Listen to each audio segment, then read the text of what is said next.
Ever wondered why we say port and starboard instead of just left and right on a ship? These words are baked into maritime DNA, but they weren't always universal. Today we'll sail through centuries of seafaring to see how a jumble of local traditions became a global language.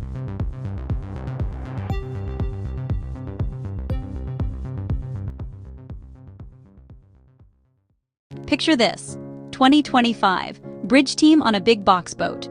Captain calls, "Hard to port," and the entire team moves like a single organism. Zero confusion. That clarity isn't an accident. It's the product of centuries of trial, error, and some truly awkward mix-ups.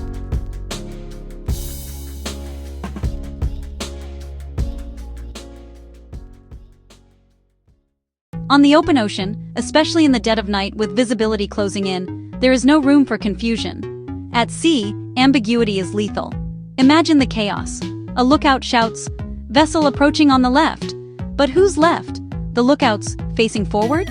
Or the officer on the wing of the bridge, looking aft? In the precious seconds it takes to clarify, a close call can become a catastrophe. The fundamental problem is that left and right are relative to your personal orientation. Face the bow, and your left is the ship's left. Turn around to face the stern, and suddenly your personal left is now the ship's right. On a heaving deck, with the shriek of the wind, the jarring slam of waves, and the insistent blare of alarms, the human brain is already under immense pressure. Cognitive load is a real and dangerous factor. In these moments, you need a frame of reference that is absolute, unchanging, and welded to the vessel itself. You need terms that never, ever flip. This is why the maritime world abandoned such dangerously fluid terms centuries ago. Port will always refer to the left-hand side of the vessel when you are facing the bow. Always. Starboard will always be the right-hand side. It doesn't matter if you're standing on your head in the engine room or dangling from a mast. The ship's port side remains its port side. This simple, brilliant solution removes the deadly potential for misinterpretation. It creates a shared, unambiguous language that every single person on board, from the captain to the newest deckhand, can rely on without a moment's hesitation. This wasn't a modern invention. Ancient mariners, from the Vikings navigating the cold North Atlantic to Polynesian wayfinders crossing the vast Pacific, understood this need instinctively. They knew that for a crew to function as one, they had to speak a common, vessel-centric language. But while the foreclarity was universal, agreeing on what that language should actually be was a journey that would take centuries, shaped by the very design of the ships themselves. The solution was elegant, practical, and hiding in plain sight on the right side of the boat. Let's start with starboard. Early boats didn't have a central rudder. They used a big steering oar mounted on the right-hand side, because, statistically, most helmsmen were right-handed. In Old English and Norse, the steering side steerboard became starboard. Archaeology and historical accounts back this setup across Viking and medieval craft. That right-hand steering convention seeded a term that stuck.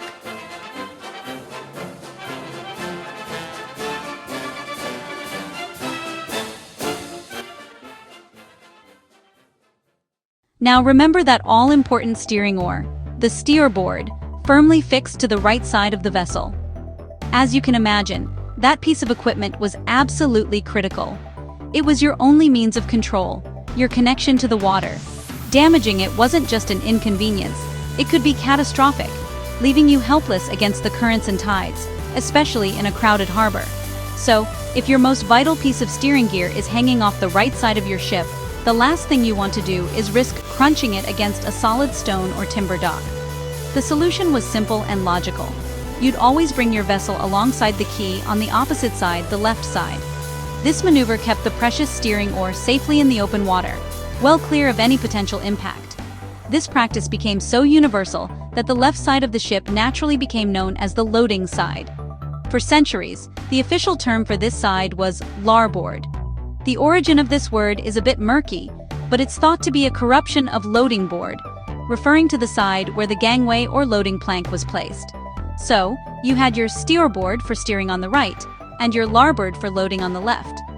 Over time, many mariners began to colloquially call the larboard side port. The reasoning was beautifully straightforward. It's the side you put to the port when you dock. It was a practical, easy-to-remember term that just made sense in the day-to-day life of a sailor. For a while, the terms larboard and port were used almost interchangeably, with larboard being the more formal, traditional term. and port being the common slang. But this linguistic redundancy was hiding a serious and potentially deadly problem. The problem was auditory. In heavy weather and chaos, larboard sounds dangerously similar to starboard. A shouted order could be misheard. Hesitation or error meant disaster. Something had to change. In 1844, the British Admiralty abolished larboard and made port official, short, clear and unmistakable beside starboard. The United States Navy followed in 1846. With both navies leading, merchant fleets and shipbuilders worldwide adopted the standard, saving lives and ships for generations to come. Once the Royal Navy and U.S. Navy standardized, the language spread quickly through merchant fleets, naval training, and international practice, helped by the reach of the British Empire and the growth of global trade. In the 20th century, international bodies formalized a common language now known as the IMO Standard Marine Communication Phrases to reduce bridge miscommunication worldwide. Port and starboard are hardwired into these standards. Step onto the bridge of any modern commercial vessel, and you're entering a world of immense technological sophistication. Today's bridges are dripping with tech radar overlays, integrated autopilots, and the electronic chart display and information system, or ECDIS, which has replaced paper charts as the primary means of navigation. These systems can predict collision risks, plot optimal routes, and display a wealth of data in real time. Yet, amidst this digital symphony, the most critical commands are still spoken in a language that is deliberately, fundamentally human. This isn't an oversight, it's a design born from decades of hard-won experience. The International Maritime Organization, or IMO, recognized that with crews becoming more and more international, a common, simple language was essential for safety. They developed the Standard Maritime Communication Phrases, or SMCP. This is a carefully constructed vocabulary of essential phrases, designed to be clear, concise, and unambiguous, no matter the speaker's native tongue or accent.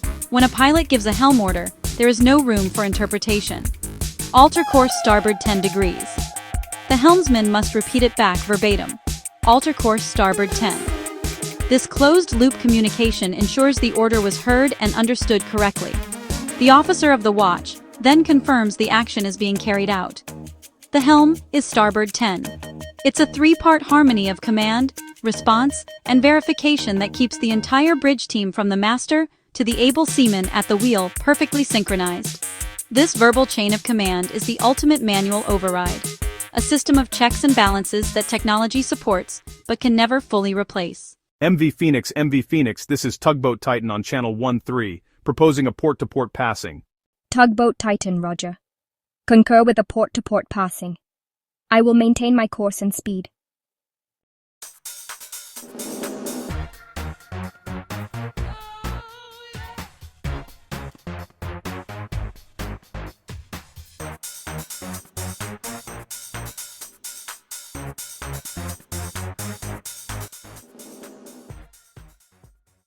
From a right-hand steering oar to global standardization, starboard and port weren't random sailor slang. They evolved to eliminate deadly ambiguity, and they still do. So next time you hear hard to port, remember, it's not jargon, it's safety, history, and teamwork in 3 little words. If you learned something new, give this a like, and subscribe to Cruise Ship Safety and Security for more sea smarts made simple. Drop your favorite maritime myth below, and I'll tackle it in a future watchkeeping brief.